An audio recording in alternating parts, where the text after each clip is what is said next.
PM Modi की सुरक्षा चूक पर सियासत तेज। झारखंड में कांग्रेस विधायक ने पीएम को पाकिस्तान जाने की दी सलाह। सुप्रीम कोर्ट में सुनवाई के बाद सोमवार को बिहार में सीएम नीतीश को राजद से मिले ऑफर के बाद बीजेपी नाराज। एनडीए में खरमास बाद राजद टूटने का किया दावा। मिंटू सिंह हत्याकांड में आया नया मोड़। मुख्य आरोपी के नाम घोषित। पुलिस ने जारी किया 50,000 का इनाम। मंत्री लेसी सिंह का भतीजा है आरोपी। तीसरी लहर की आशंका का नेताओं पर भी दिख रहा कहर। सीएम नीतीश के 8 मंत्री के साथ ही कांग्रेस प्रदेश अध्यक्ष भी हुए संक्रमित। संक्रमण के आंकड़ों पर दिखी रफ्तार।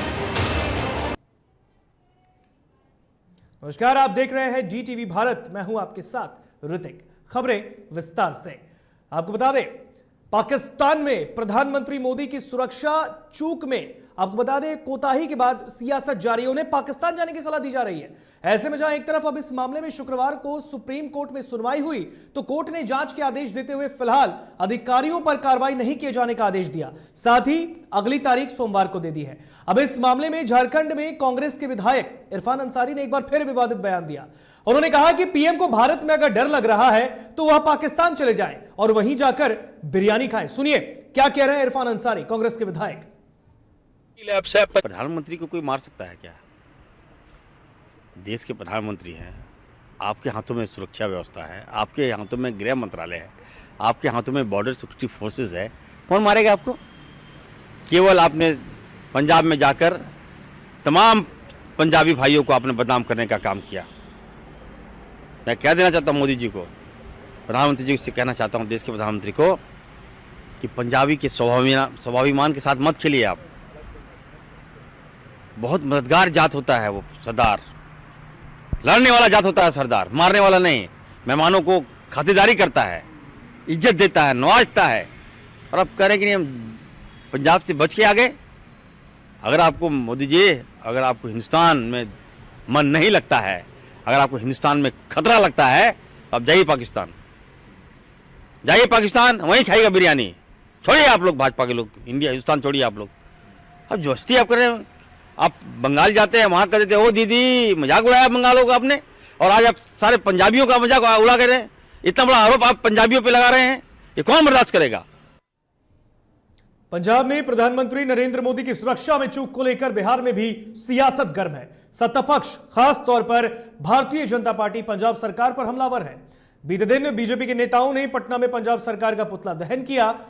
तो शुक्रवार को बिहार सरकार में बीजेपी कोटे से मंत्री नितिन नवीन, नीरज बबलू और राम सूरत राय ने राजभवन पहुंचकर महामहिम राज्यपाल फागू चौहान से इस घटना को लेकर मुलाकात करने पहुंचे। हालांकि उनकी मुलाकात राज्यपाल से नहीं हो पाई, क्योंकि इस वक्त फागू चौहान, जो कि बिहार के राज्यपाल हैं, वो इस वक्त बिहार में नहीं है। सबने मांग किया है कि वहाँ के जो चन्नी सरकार है, जो कांग्रेसी की सरकार है, एक आतंकवादी को, गिरोह को पाल के रखा है पाकिस्तान बॉर्डर पे, जो किसान के नाम पर आतंकवादी फैला रहे हैं, आतंक कर रहे हैं। और एक देश के प्रधानमंत्री के साथ जैसे रूट चार्ट को लीक कर देना और लोगों को पुल पर गिरवा देना और अपने आप को घिर जाना, ये सारे साजिश के तहत उन्होंने काम करवाया है। जो सरकार है कांग्रेस की, जो अलोकतांत्रिक व्यवहार किया है, प्रधानमंत्री की सुरक्षा के साथ जो खिलवाड़ किया है, उसके लिए पूरे देश में आक्रोश है। और देश के लोग, आम जनता ये बात चाहती है कि पंजाब की सरकार को बर्खास्त किया जाए और तुरंत पे वहाँ पर जिस प्रकार से प्रशासन ने खेल खेला है, उन लोगों पे कार्रवाई होनी चाहिए। आज हम लोगों ने राज्यपाल के माध्यम से उपराष्ट्रपति को एक पत्र समर्पित किया। बिहार में जातीय जनगणना और विशेष राज्य के दर्जे के मुद्दे पर एक बार फिर से राजनीति तेज है, क्योंकि गुरुवार को आरजेडी ने इस मुद्दे पर मुख्यमंत्री नीतीश कुमार को भारतीय जनता पार्टी से अलग होने के बाद साथ देने का भरोसा दिया। तो वहीं आरजेडी के इस ऑफर के बाद बीजेपी में भी खलबली मच गई है। तो बीजेपी कोटे से बिहार सरकार में मंत्री नीरज सिंह बबलू ने आरजेडी पर हमला बोला। उन्होंने कहा कि राजद के मुंह से पानी टपक रहा है ताकि किसी तरह वह सरकार में पहुंच जाए। तो बीजेपी एमएलसी ने आरजेडी को जदयू में विलय का संदेश दे दिया। ये सबसे बड़ी बात है कि राजद वालों के जी से पानी टपक रहा है कि कैसे कूद फान करके पैर हाथ पकड़ करके सरकार में आ जाए, जो कहीं से संभव नहीं है। और जहां तक मंत्रियों के बात नहीं मानने की सवाल है, तो कोई ऐसा मंत्री नहीं है जो माननीय मुख्यमंत्री जी के बातों को नहीं मानते हैं। हमारा एनडीए सरकार पूरी तरह इंटैक्ट है और हमारे नेता नीतीश कुमार जी बिहार में हैं और वो हमारे नेता रहेंगे और सभी मंत्री उनके एक एक बातों को मानते हैं, कहीं से कोई संदेह भी नहीं है। और राजद वाले का ये सपना रात में जो देखते हैं वो दिन में पूरा होने वाला नहीं है, इसलिए वो सपना देखते नहीं फिर से सरकार में आने का। और नीतीश कुमार जी मुख्यमंत्री हैं, आगे भी रहेंगे। वो अपन पटिए को कहने मिला लेते हैं मुख्यमंत्री के पार्टी में, यदि वो मिला ले। नीतीश कुमार जी ने मना किया क्या? वो अपने पटिए को नीतीश जी के कवच में मिला लें तो बेहतर होगा। उनको रोकेगा कौन? लोकतंत्र में किसी को कोई रोकता क्या है? ये बच्चा को जिसे टॉफी दिखाया जाता है, वो टॉफी क्या दिखा रहे हैं? अपने पार्टी को मिला लें, एक साथ हो जाए नीतीश जी के नेतृत्व में, कौन रोका है? बेहतर होगा। वहीं राजद के ऑफर पर बीजेपी प्रवक्ता निखिल आनंद ने भी अपनी प्रतिक्रिया दी। उन्होंने कहा है कि राष्ट्रीय जनता दल दिन में सपने देखती है, बीजेपी सपने से देखने को राजद को नहीं रोकेगी। सत्ता से बाहर ज्यादा दिन तक यह पार्टी नहीं टिक सकती, इसलिए सरकार में आने के लिए बेचैन है। पहले विपक्ष की भूमिका ठीक से निभा ले राजद, उसके बाद ही कोई सपना देखे। राष्ट्रीय जनता दल को दिन में सुहावने सपने देखने से भारतीय जनता पार्टी रोक नहीं सकती है और राष्ट्रीय जनता दल के लोगों को आश्वस्त हो जाना चाहिए। क्या 2015 में जिन मुद्दों पर सरकार बनी थी, उसके बाद नीतीश कुमार जी ने गठबंधन से किक आउट कर दिया था आरजेडी को, क्या उन मुद्दों को नीतीश कुमार जी ने भुला दिया है? अब आरजेडी के लोग बेचैन हैं। सत्ता से बाहर आरजेडी जो परिवार की पार्टी है ज्यादा दिन तक नहीं रह सकती है। ऐसा लगता है कि धन की कमी इनको हो गई है। अब इनको उगाही संस्कृति फिर से खड़ी करनी है। अब सरकार में आने के लिए बेचैन है। पहले विपक्ष की भूमिका तो सही से निभा लेते, और ऐसा लग रहा है कि आरजेडी और आरजेडी के नेता पिछड़ते जा रहे हैं। उनके लिए सत्ता में वापसी एक कठिन अभियान लग रहा है। तो ये तरह तरह का ढिंढोरा पीट रहे हैं, प्रोपेगेंडा कर रहे हैं, ल्यूक्रेटिव ऑफर दे रहे हैं। मुख्यमंत्री नीतीश कुमार को आरजेडी द्वारा दिए गए ऑफर के बाद बिहार में सियासत चरम पर है। एनडीए के नेता लगातार इस ऑफर पर अपनी अपनी प्रतिक्रिया दे रहे हैं और इसी कड़ी में हम के प्रवक्ता दानिश रिजवान ने भी अपना बयान दिया। उन्होंने कहा कि जगदानंद सिंह ने डर के कारण यह ऑफर दिया है। उन्हें डर है कि खरमास के बाद आरजेडी के विधायक टूटकर एनडीए में शामिल न हो जाएं। राष्ट्रीय जनता दल के प्रदेश अध्यक्ष जगदानंद सिंह जी का जो ऑफर आया है, ये ऑफर उनके डर का नतीजा है। राष्ट्रीय जनता दल के आला कमान को पता है कि राजद के विधायक, कई ऐसे विधायक हैं जो एनडीए समर्थित दलों के संपर्क में हैं और उन्हें डर है कि कहीं खरमास के बाद राजद के विधायक टूटकर एनडीए में शामिल दलों के साथ नहीं चले जाएं। इसलिए अपने विधायकों को गोलबंद करने के नजरिए से जगदानंद सिंह जी अब खुद को सरकार के साथ बता रहे हैं। अगर जगदानंद सिंह जी को लगता है कि नीतीश कुमार जी अच्छा काम कर रहे हैं तो काम की तारीफ करें ना, सिर्फ ये करें हम आपको साथ देंगे। अरे क्या साथ देंगे? शराबबंदी के कानून पे खुले मंच पे कही कि कानून अच्छा है, हमारी यात्रा है, उसकी तारीफ करिए। आप काम के खिलाफ भी बोलते हैं और कहते हैं हम आपके साथ खड़े हैं। कैसा साथ खड़े हैं? बिहार में 24 सीटों पर एमएलसी का चुनाव होना है और ऐसे में हर एक राजनीतिक दल अपनी जीत को लेकर बैठक कर रही है। और इसी कड़ी में पटना में राबड़ी आवास पर मगध और शाहबाद के आरजेडी नेता पहुंचे और इस दौरान विधान परिषद के उम्मीदवार को लेकर गहन समीक्षा चली। इसका जायजा भी लिया था हमारे सहयोगी ने और उन्होंने बताया कि जिस तरीके से लगातार शाहबाद और मगध के जो आरजेडी के नेता हैं वो लगातार यहां पर आकर उन्होंने अपनी अपनी दावेदारी पेश की है।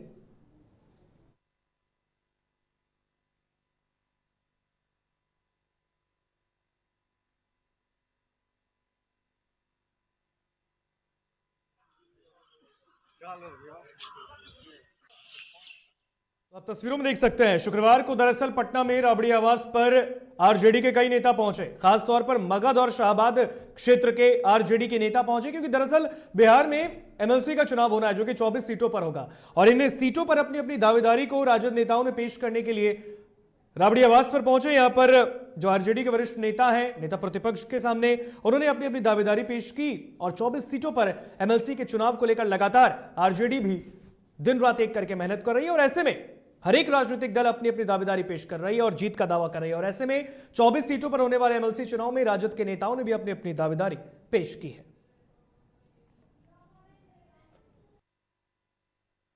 का आज पटना के राबड़ी आवास पर शुक्रवार को जमावड़ा लगा और इस दौरान जिस तरीके से बिहार में एमएलसी का चुनाव होना है उसको लेकर हर एक राजनीतिक दल अपनी अपनी एड़ी चोटी का जोर लगा रही है। आपको बता दें 24 सीटों पर बिहार में विधान परिषद का चुनाव होना है, एमएलसी का चुनाव होना है और इन 24 सीटों के लिए हर एक नेता अपनी अपनी दावेदारी पेश कर रहे हैं। खासतौर पर राजद जो कि बिहार की सबसे बड़ी पार्टी है, 75 विधायक उनके हैं और ऐसे में एमएलसी चुनाव में भी जीत के लिए आरजेडी दिन रात एक कर रही है। और ऐसे में शुक्रवार को मगध और शाहबाद क्षेत्र के राष्ट्रीय जनता दल के नेता पहुंचे और उन्होंने अपनी अपनी दावेदारी हर एक क्षेत्र से पेश की है।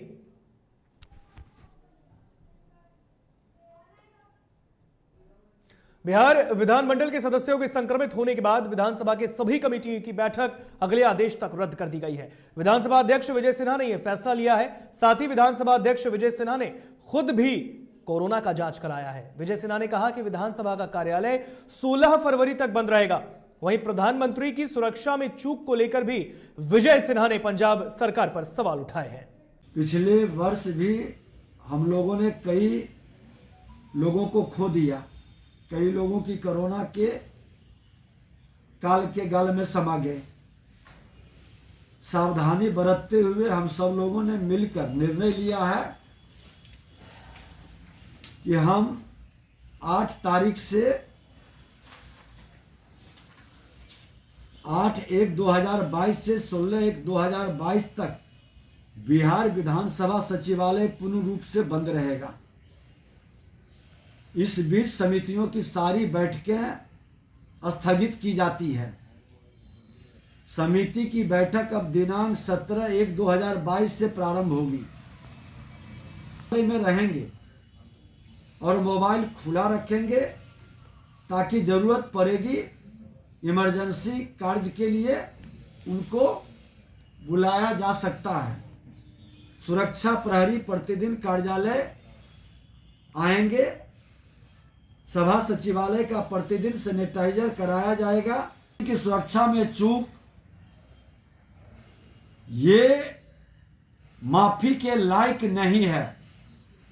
संवैधानिक पद पर बैठे व्यक्ति कि दल से ऊपर होते हैं, वो राष्ट्र के व्यक्ति होते हैं और कोई भी राष्ट्रभक्त आदमी इस तरह के कार्य नहीं कर सकते हैं।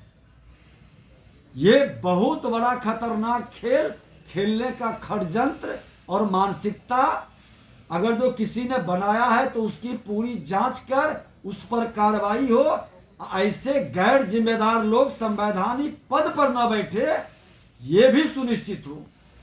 ये जिम्मेवारी सभी दल के लोगों का है कि सिर्फ वोट की राजनीति के लिए हल्के लोगों को संवैधानिक पद पर बैठाकर संविधान के साथ खिलवाड़ करने का अधिकार कतई नहीं दे। और अगर जो देते हैं उस दल के नेतृत्व को इसकी जिम्मेवारी लेनी चाहिए। और यहां पर रुकेंगे एक छोटे से ब्रेक के लिए। ब्रेक के बाद जल्द हाजिर होंगे।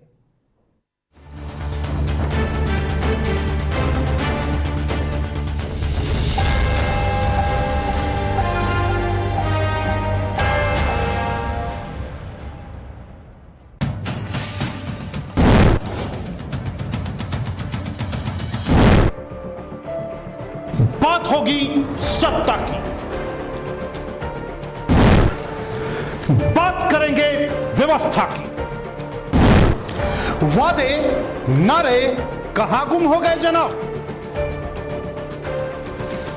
किसान, मजदूर, नौजवान सब हैं परेशान।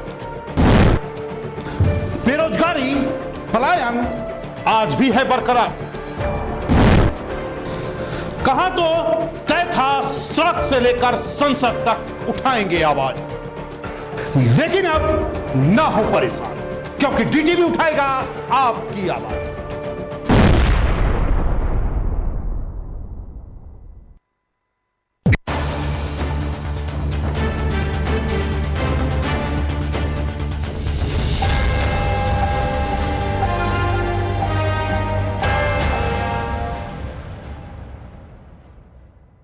एक बार फिर आप सभी का स्वागत डीटीवी भारत में। बढ़ते हैं खबरों में आगे।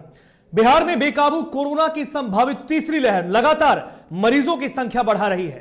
राज्य में शुक्रवार को एक बार फिर से बड़ी तादाद में नए कोरोना मरीजों की पुष्टि हुई।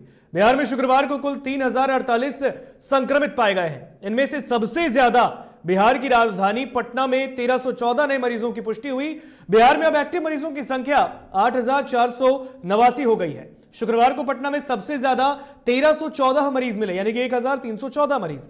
गया में उसके बाद 293, मुजफ्फरपुर में 130, बेगूसराय में 95, सहरसा में 61 और वैशाली जिले में 72 कोरोना मरीजों की पुष्टि की गई है। तो बिहार में लगातार कोरोना की जो संभावित तीसरी लहर है, ऐसे में लगातार बिहार में अपने जद को ले रही है और बिहार को अपने चपेट में ले रहा है। और बिहार में शुक्रवार को ताजा जो कोरोना की अपडेट आई पिछले 24 घंटे की, वो देखकर मैं आपको बता दूं 3048 नए कोरोना मरीजों की बिहार में 24 घंटे में पुष्टि की गई है। यानी कि अब वापस से बिहार में अगर देखा जाए, राजधानी पटना में 1314 कोरोना मरीजों की पुष्टि हुई, तो अब एक्टिव मरीजों की संख्या बिहार में 8489 हो चुकी है। कोरोना की तीसरी लहर के बीच बढ़ते संक्रमण को देखते हुए मुंगेर जिलाधिकारी ने आपातकालीन स्थिति से निपटने के लिए जेएनएम स्कूल में बने कोविड डेडिकेटेड सेंटर में मॉक ड्रिल कराया और कहा कि किसी भी आपात स्थिति से निपटने के लिए जिले में 300 बेड और प्रशिक्षित स्वास्थ्य कर्मियों की पूरी व्यवस्था है। जिला भर में कोविड डेडिकेटेड सेंटरों पर कुल 437 बेडों की व्यवस्था की गई है। तो वहीं सदर अस्पताल, जेएनएम स्कूल और तारापुर प्राथमिक स्वास्थ्य केंद्र पर लगभग 300 बेड के साथ ऑक्सीजन की भी व्यवस्था मुकम्मल है। लोगों को कभी भी ऐसे मरीज मिल सकते हैं जिनको होम आइसोलेशन में लाना पड़ सकता है या जिन्हें ऑक्सीजन की आवश्यकता पड़ सकती है और प्रॉपर ट्रीटमेंट की आवश्यकता पड़ सकती है। तो इसके लिए यहाँ पे जितने हमारे बीसीएचसी हैं और सीएचसी हैं, सभी को हम लोगों ने रेडी कर लिया है सीसी को। और इसमें यहाँ पे आज हम लोगों ने मॉक ड्रिल किया कि कोई यदि कोविड संक्रमित व्यक्ति आते हैं तो उनको कैसे एम्बुलेंस से लेके, उनके घर से एम्बुलेंस से लेके हम लोग आएंगे, यहाँ पे कैसे उनको बेड पे डालेंगे और उनका प्रॉपर ट्रीटमेंट, या उनको ऑक्सीजन की आवश्यकता है तो ऑक्सीजन लगाना, या कंसंट्रेटर की आवश्यकता है तो लगाना, और प्रॉपर ट्रीटमेंट करके फिर उनको ठीक करके कैसे उनके घर भेजें। कोरोना के बढ़ते रफ्तार को देखते हुए नालंदा के डीएम शशांक शुभंकर ने सदर अस्पताल का औचक निरीक्षण किया, जहां उन्होंने अस्पताल में बनाए गए आईसीयू वार्ड में अधूरी तैयारी देखकर बिफर गए। उन्होंने 3 घंटे का अल्टीमेटम देते हुए वेंटिलेटर को शुरू और सभी बेड पर ऑक्सीजन पहुंचाने का आदेश दिया। बता दें कि जिलाधिकारी ने गुरुवार को पदभार ग्रहण किया था और पदभार ग्रहण करने के बाद उन्होंने कोरोना के बढ़ते प्रभाव को लेकर स्वास्थ्य विभाग के अधिकारियों समेत अन्य विभागों के साथ बैठक कर सारी व्यवस्था को सुदृढ़ बनाने का निर्देश दिया था। कोविड की तैयारी को लेकर के निरीक्षण किया गया है और कुछ कमियां पाई गई हैं और शाम तक का समय दिया गया है कि शाम तक 10 बेड यहाँ पर आज शाम तक तैयार कर लिए जाएंगे कोविड के, ताकि पेशेंट्स को लाए, अगर किसी को ज़रूरत पड़े तो तुरंत भर्ती कर दिया जाए। उस अवस्था में रखने के लिए शाम तक का समय दिया गया है। और अन्य 10 बेड जो हैं, जो बाह्य ओपीडी है, वहाँ पर कल तक समय दिया गया, वहाँ कल दोपहर तक वहाँ भी 10 और बेड तैयार कर लिया जाएगा। तो यही इंस्ट्रक्शन दिया।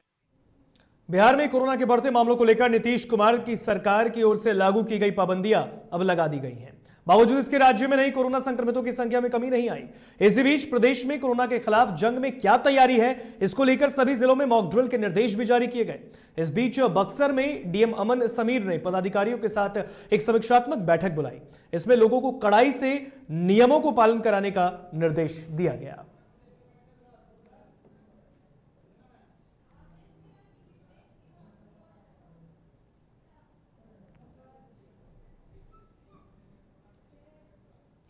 अब बात मध्य प्रदेश की कर लेते हैं। मध्य प्रदेश में शुक्रवार को 1320 नए कोरोना संक्रमितों की पुष्टि हुई।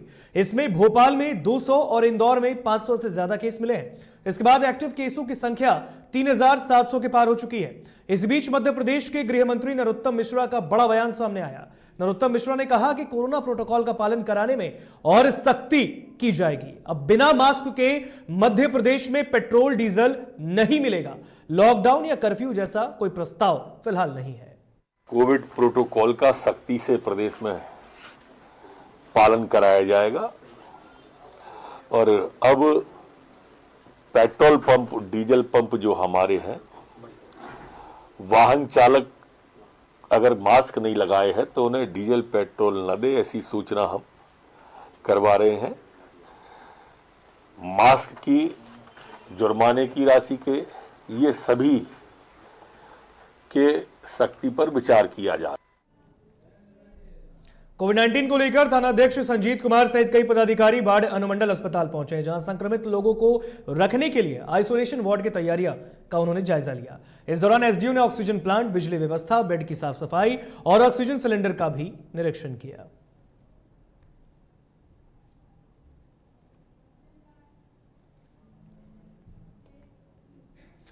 वहीं औरंगाबाद के सांसद सुशील कुमार सिंह ने शुक्रवार को सिविल सर्जन समेत स्वास्थ्य विभाग के तमाम वरीय अधिकारियों के साथ एक बैठक की। इसमें जिले में उपलब्ध स्वास्थ्य सेवाओं की बिंदुवार समीक्षा भी की गई। समीक्षा के दौरान सांसद ने व्याप्त कमियों को जल्द दूर करने का भी निर्देश दिया। जैसे अस्पताल में सफाई, अस्पताल में कपड़ों की धुलाई और उनकी व्यवस्था, बाकी दवा, डॉक्टर लोग का समय पर आना, सारी चीजों पे विस्तृत चर्चा हुई और ये कहा गया कि अगर कहीं कोई कमी है तो उसको दुरुस्त। औरंगाबाद में पुलिसिया चुस्ती और गश्ती को धत्ता बताते हुए रफीगंज थाना क्षेत्र के मंजखड़ गांव में हथियारबंद अपराधियों ने 53 वर्षीय किसान की दिन दहाड़े गोली मारकर हत्या कर दी। मृतक के परिजनों ने बताया कि किसान विनय यादव अपने खेत में पटवन करने के लिए गया, तभी उसकी हत्या कर दी गई।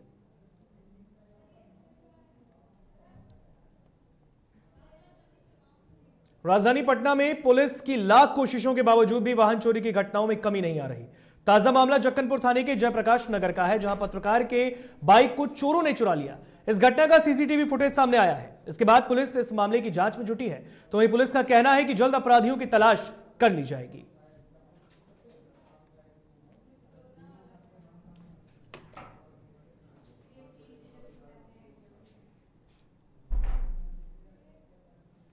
लखीसराय के बढ़ैया में NH 80 के किनारे रात में गश्ती के दौरान ज्वेलरी दुकान और अन्य दुकानों के पास 7 से 8 के संदिग्ध अवस्था में आदमियों को देखा गया। इसकी सूचना स्थानीय लोगों ने बढ़ैया थानाध्यक्ष को दी, जिसके बाद पुलिस ने मौके से 2 लोगों को गिरफ्तार किया है। आपको बता दें, इसके पास से 5 से ज्यादा देसी कट्टा और 10 जिंदा गोली बरामद की गई है।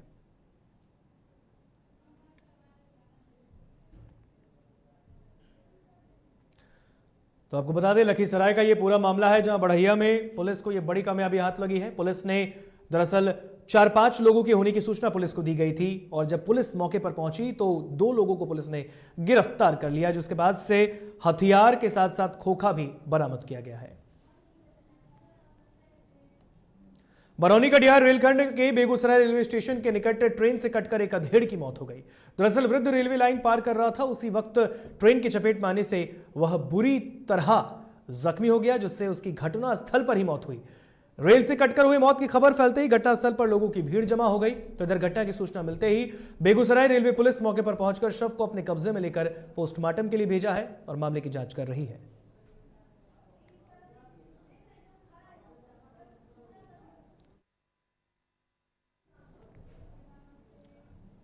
कटिहार के रास्ते ट्रेनों से उत्तराखंड मदरसा में पढ़ने जाने वाले बच्चों को कागजी कमी के कारण कटिहार रेल पुलिस ने डिटेन कर उन बच्चों को चाइल्ड वेलफेयर के हवाले कर दिया। बाद में कुछ सामाजिक और राजनीतिक संगठन के माध्यम से इन बच्चों को उनके घर वालों तक भी पहुंचाया गया और इस बीच संस्था ने मांग की है कि अन्य प्रदेशों के मदरसे में पढ़ने जाने वाले बच्चों को बेवजह परेशान न किया जाए, उचित जांच के बाद ही उन्हें रोका जाए। तो पूरा मामला कटिहार का है, जहां मदरसा में पढ़ने जाने वाले बच्चों को पकड़ा गया है, उन्हें रोक दिया गया। हालांकि उन तमाम बच्चों को परिजनों के हवाले भी कर दिया गया है, चाइल्ड वेलफेयर के उनको सौंपा गया, जिसके बाद परिजनों को उन्हें सौंप दिया गया। हालांकि अब ये जानकारी भी दी गई है कि उन बच्चों को जांच के बाद ही रोका जाए, क्योंकि कोई दिक्कत उनके लिए ना हो।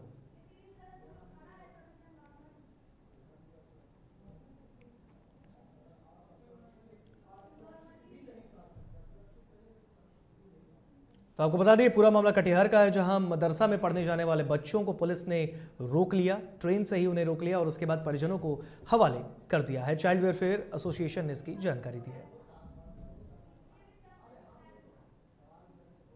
सासाराम में अकौढ़ी गोला नौहट्टा थाना चिनारी के आशा कार्यकर्ताओं को प्रशिक्षण दिया गया। सदर अस्पताल सासाराम में मास्टर ट्रेनर फैजुद्दीन अंसारी ने आशा कार्यकर्ताओं को STI, RTI, काला जार परिवार नियोजन, गर्भपात के संबंध में ट्रेनिंग दी। इससे ग्रामीण क्षेत्रों में लोगों को जागरूक किया जा सके।